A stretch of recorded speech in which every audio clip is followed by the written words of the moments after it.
Let's talk about where and how to apply. We'll talk about the job openings, how to apply, and lastly to figure out if it is a scam or not. So, where are you supposed to apply? The four most common ways are job boards and portals, agencies, social media, and direct outreach. So for job boards and portals, the most popular one is actually Upwork. Your goal is to be able to create a profile that would help you stand out across the different applicants from all over the world. So your goal is to be able to research and apply to the different jobs individually. So for international agencies, there's an agency called Bishop that you can apply to. So there's actually a lot of agencies that you could research and figure out if you are able to qualify for it.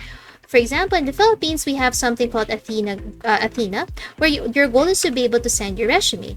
Once you send your resume, you are actually screened and given trainings and or different interviews. So if you pass, you are going to be recommended to different companies. Now take note, they also offer training. So the purpose of the training is for them to be able to identify what are your skill sets so that they can figure out, okay, based on your results, can they recommend you to the existing clients that they have? Next is you can also use social media. So for the different social media platforms, you can use Facebook, Instagram, TikTok, and LinkedIn. So your goal for the first three is to search using the following keywords. So say virtual assistant job opening, VA job opening, or different variations of that. On the other hand, for LinkedIn, you're supposed to create a separate profile for it, and there is actually an entire step for it. So we're going to create a separate video for this on my social media platform.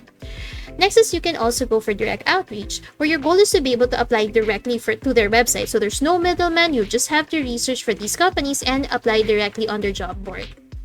So all you have to do is to research for the companies you want to work with, check the requirements, and apply directly to their website.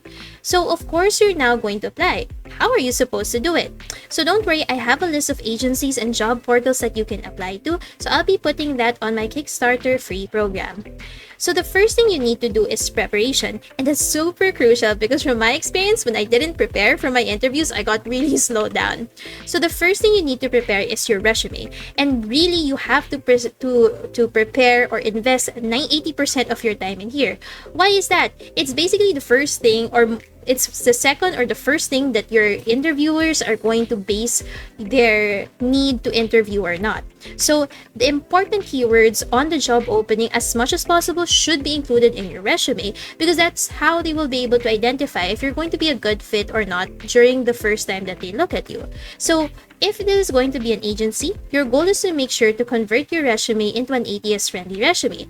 So you can do this using different websites like resume.io, Enhanced CV, or Zeti, or maybe you can even convert it manually yourself.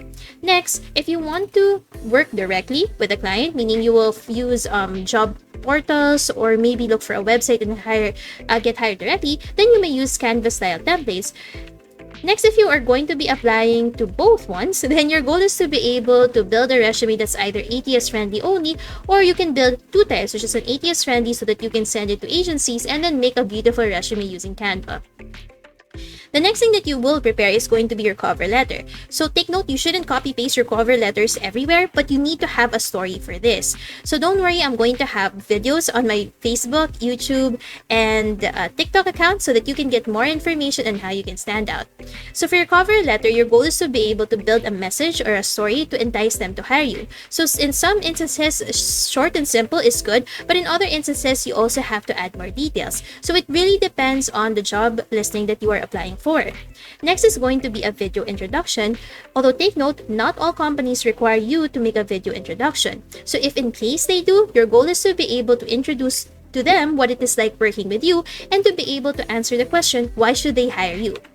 Next is going to be your portfolio, and as take note, this is optional as well. This usually works for roles such as a website developer or a graphic designer or a social media manager.